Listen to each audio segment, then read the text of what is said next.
काय आहे रवी, मी तुला किती वेळा सांगितलंय फोन करत जाऊ नकोस म्हणून. स्नेहा, अगं मला फक्त तुझा आवाज ऐकायचा होता. तू कशी आहेस? आणि मला तुझी खूप आठवण येते. मला खूप एकटं पडल्यासारखं वाटतंय. रवी, हे सगळं बंद कर.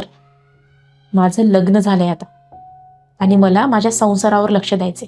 तुझं लग्न झालंय आणि माझं प्रेम संपत नाहीये. प्रेम संपलं नाही ना? मग याचा विचार आधी करायचा होता. बऱ्याचदा सांगत होते तुला, नुसतं प्रेम करून चालत नाही, त्याच्यासाठी काही कामधंदा करावा लागतो, तेव्हा जाऊन कुठं लग्न होतं. आपल्याला इकडे मजा मस्ती करायची असते, फिरायचं असतं नुसतं.